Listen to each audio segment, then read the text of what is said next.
En el nombre del Padre, y del Hijo, y del Espíritu Santo.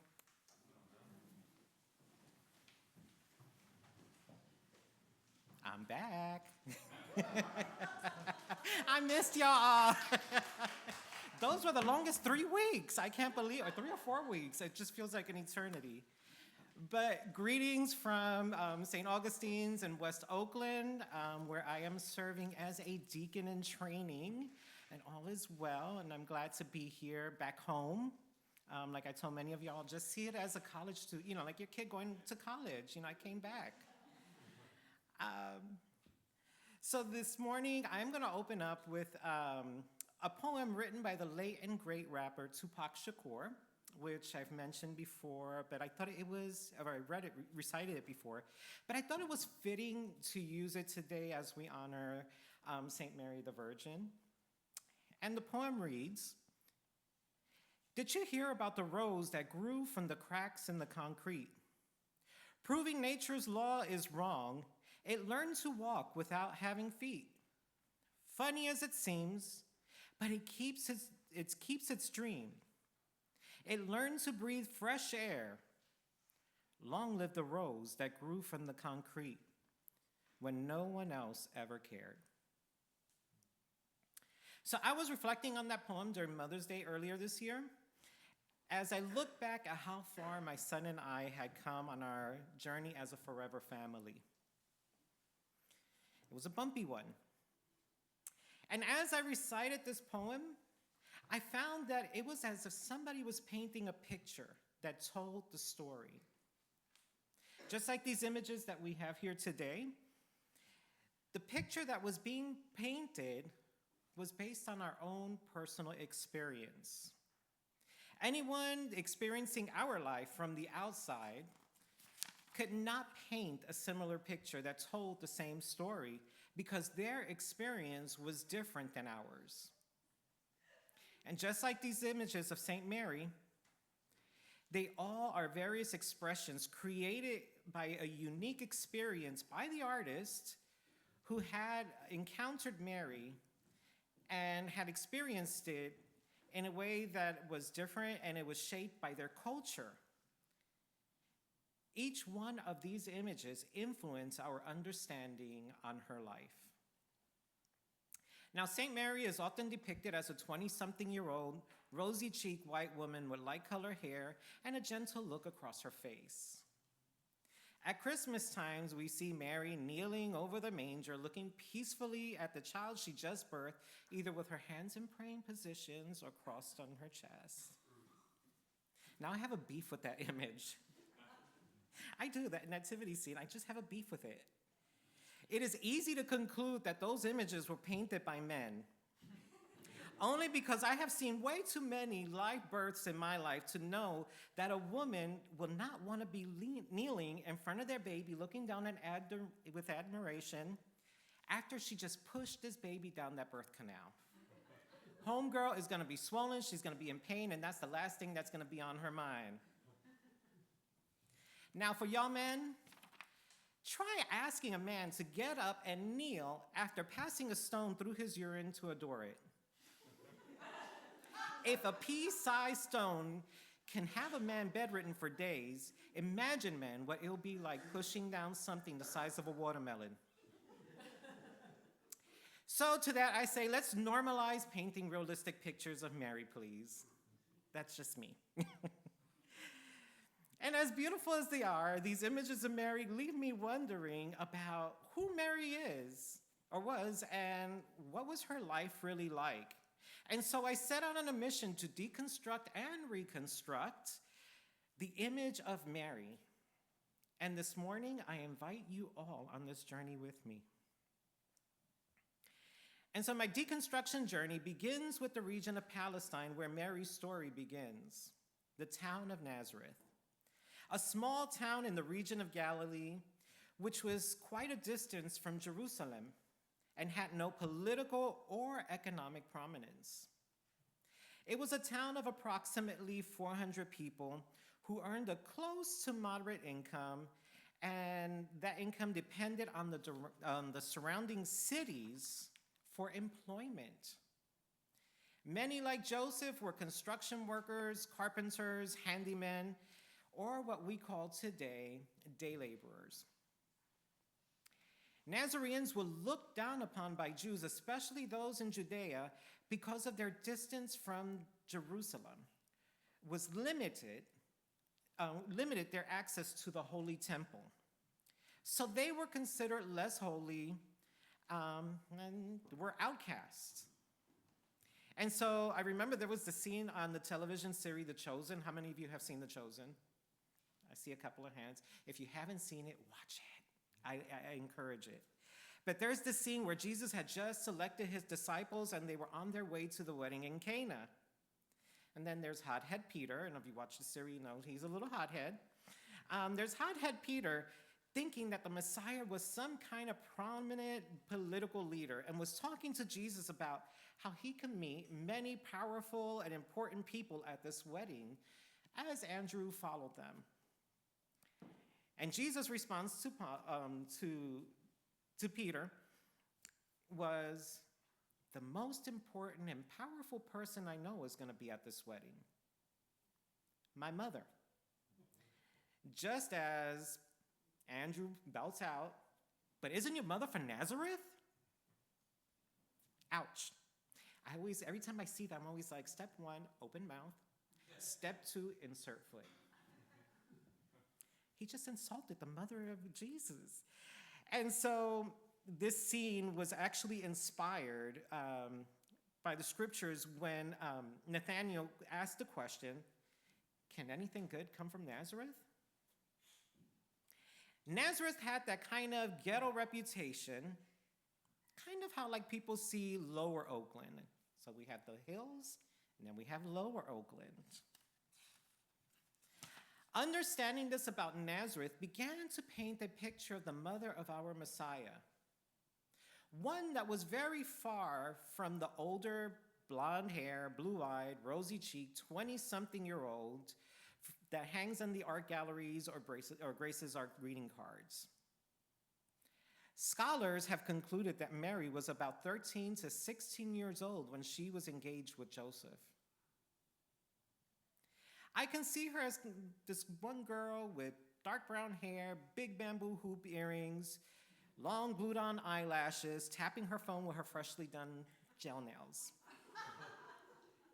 Just an ordinary girl. Clutch my pearls. I always think of that with all like the conservative folks I know. They're like, clutch my pearls. No, that's blasphemous. The mother of our Messiah, how could you? She had to be pure.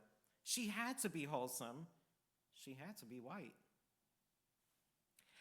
I don't believe Mary was a disrespectful, mean girl, but I also don't believe that she was running from his future homemaker of Israel. I believe Mary was an ordinary girl of her time and from her region. I see Mary as a young teenage girl who, like other girls her age, had pimples, had crushes, cheated on her chores, voiced her disagreement, rolled her eyes at her parents, and played pranks. It was developmentally appropriate behavior for a teenager. And then peeking into Jesus' genealogy, which I always tell people has more skeletons in its closet than a graveyard. This kind of supports the idea because there are 4 women named in his genealogy, which is rare. There were 4 ordinary women with very interesting lives.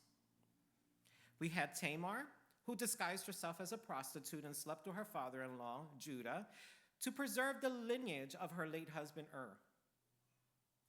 There was Rahab, the Canaanite harlot who hid 2 Israelites that had snuck into Jericho to spy and was spared by God during the destruction of Jericho.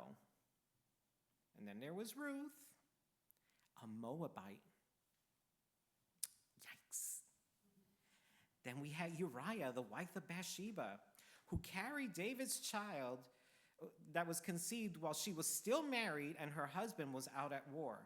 And which, by the way, David made sure that Uriah died to try to hide their dirty deeds. They may not have been polished and pure or polished or pure or wholesome, but they were worthy enough to be named in Jesus' genealogy. And it is a testimony of God's inclusive and redemptive love. So why would we expect Mary, the mother of Jesus, to be sweet Polly purebred?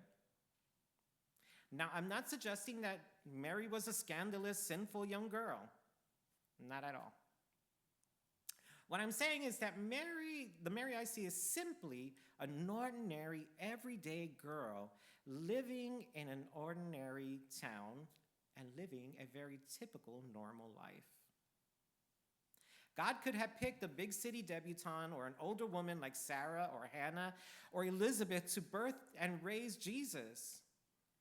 But the way I see it, it would not fit the story or the mission of Jesus. Instead, God picked an everyday girl from an insignificant, marginalized town that nobody would have ever expected would mother the Messiah. A brave young girl who accepted the challenge of carrying a baby while she was engaged, knowing that this could have destroyed her family and taken her life. Mary agreed to do something that the elite women of Jerusalem would never accept. Can you imagine the scandal? Why, not them. Of course not. They're from good families. What would society say? Pregnancy would have ruined their reputation and stripped them of their social standings. But for me, Mary was a badass. Jesus was a badass. He was followed by others like John the Baptist, Mary Magdalene, Martha, and even Peter. Why would we not expect his mom to be one too? She was probably like one of the girls from the block, talking to God and telling him, "You think I could do this? Bet. Bring it. I don't have much to lose." Like her son, Mary was a risk taker who had no fear and was probably grateful that God saw in her what Israel will never see in her. For me, Mary was that rose that grew through the concrete when no one else really cared. Now, in that image of Mary, I see a message from God to us all. Not one of submissiveness or obedience or even purity culture, but one in which God shows us that the salvation of our humanity and of our earth is in the hands of our youth, who, like Mary, are our hope. They are risk takers and innovators. And I'm not just talking about the polished, clean-cut ones who get all the good grades and have the bubbly personalities and who are in every single club at the school and go on mission trips. But all of them, including the black and the brown and the queer kids from the hood, whose society and our government have failed and marginalized. Because if there's anything that we understand from the image of Mary that I just painted, is that where society sees deficit, God sees strength. Where schools see failure, God sees innovation. Where churches see sinners in need of repentance and to change, God sees a risk taker who can use those abilities to continue to build the beloved community of God. He used Mary. We as adults, we had our chance already. And for the most part, we failed. I believe that we're in a time where our world is going to hell in a handbag, and our humanity as we know it is endangered of extinction. I believe that now is the time for us, older generation folks, to hand the reign over to the younger ones with confidence, with hope, and encouragement. In my work with youth on probation, and as a parent who is engaged in his son's life, I hear of the youth's disappointments, of what we have done with the world, and what we are leaving them with and without. I hear the anger of not being allowed to be part of the solution in the future that is theirs because they don't know anything and have been reduced to a test score, a trophy, a medal, valedictorian, or a picture to post on social media. As a Gen Xer, I hear folks from my generations and the ones before me talking poorly about our youth. This generation is hopeless because all they do is spend their days on the phone. In my days, and spend generations on their phones, and in my days, we stayed out until the street lights came on, we hung outside and we talked to each other. Our information came out of an encyclopedia that they'll never know how to use. But we have to ask ourselves, who created the cell phones? Who put them in the hands of our children and our youth to keep them busy just to enjoy a cup of coffee with a friend or watch a favorite television show? Or just because we did not want to be bothered by kids? Why can't our children, ask ourselves, why can't our children stay out anymore until the streetlights come on? Why are we criticizing them for being addicted to electronic devices when we put them in their hands? Why snub them from trying to escape this capitalistic hell that we live in through social media, through drugs, and through gangs?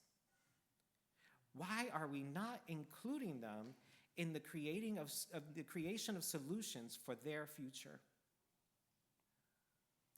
I love the lyrics that Ella Baker wrote in a song called Ella's Song, where she says, "To me, young people come first.